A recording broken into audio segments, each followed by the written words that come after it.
Let's face it, as an artist, you have to dip your foot in the world of commissions. After all, that's how many of us make our money. It's also how a lot of us start off. A few people see you drawing something interesting, whether it's an anime character or a painting of some sort of landscape.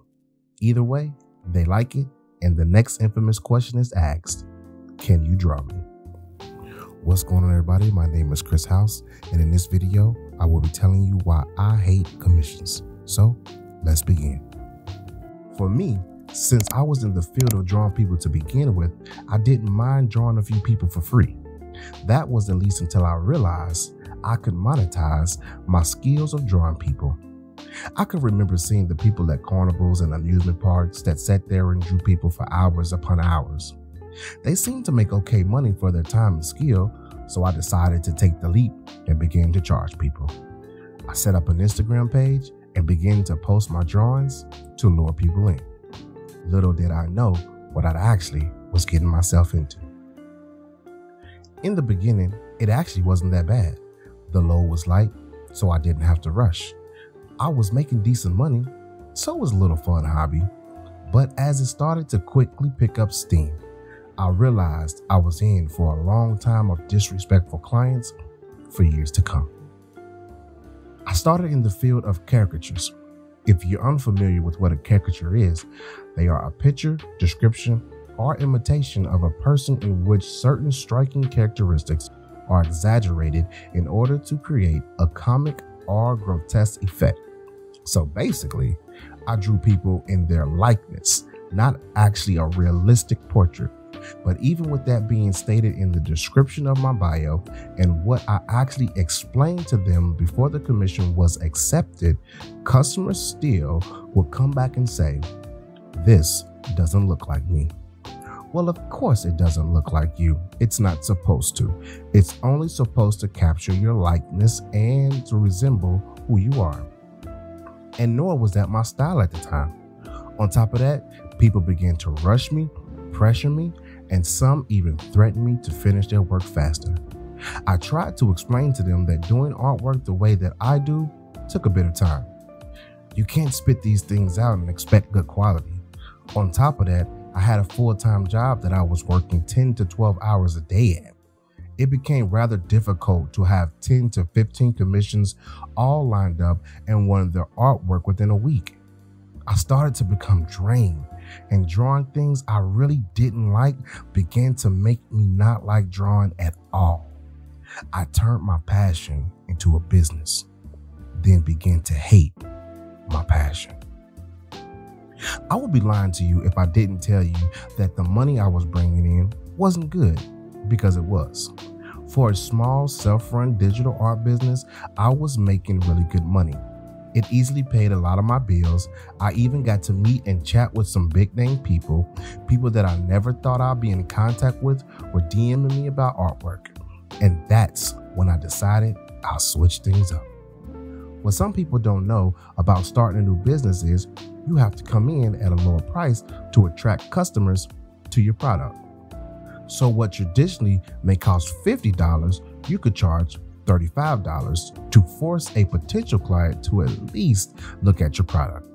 Big companies do this on new products and some existing ones to entice you to buy. But after a certain amount of time, the price of the product or products are supposed to go up to market value. The issue is, in the art world, most people don't know what the market value is. They barely know what market value they're actually in. And my issue was that my prices was low, like I was just starting off my business, but my quality began to grow.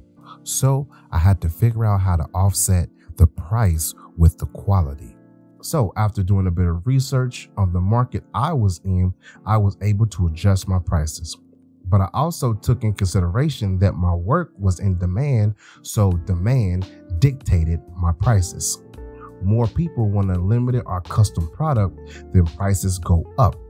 I was hoping that this would offset the overwhelming amount of customers inquiring about my artwork, but it didn't.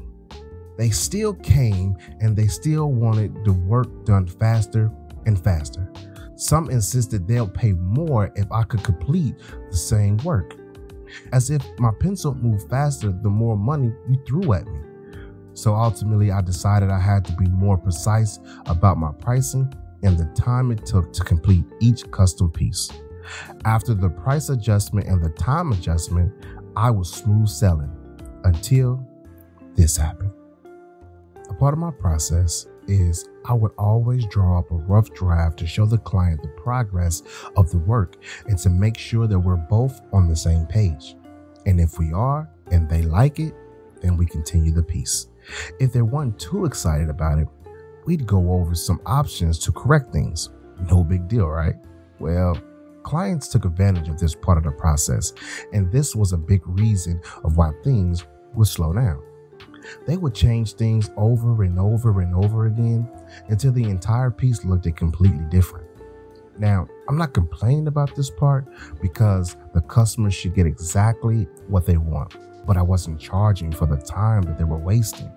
So I changed my terms yet again. I allowed them 2 revisions for free, and after that, they'd have to pay for my time, and that cured that problem. One last tip before I end the video: place a watermark over everything that you send a client until they pay in full. I've had multiple people that would take half-finished work or fully finished work and they never paid for it. Don't be like me. Place a watermark over all of your illustrations.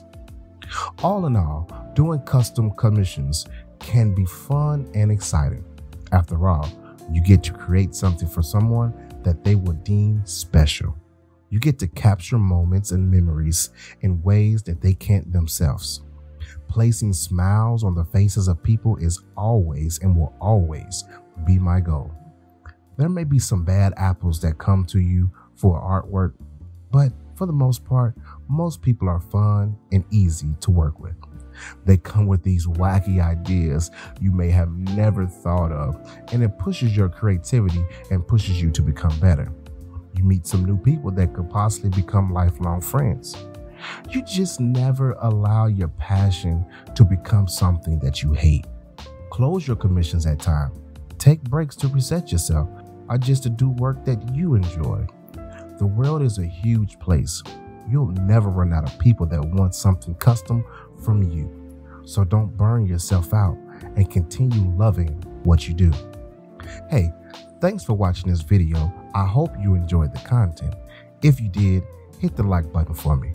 Comment below if you like commissions or if you don't. Or if you want to know how I go about pricing my commissions and gaining commissions.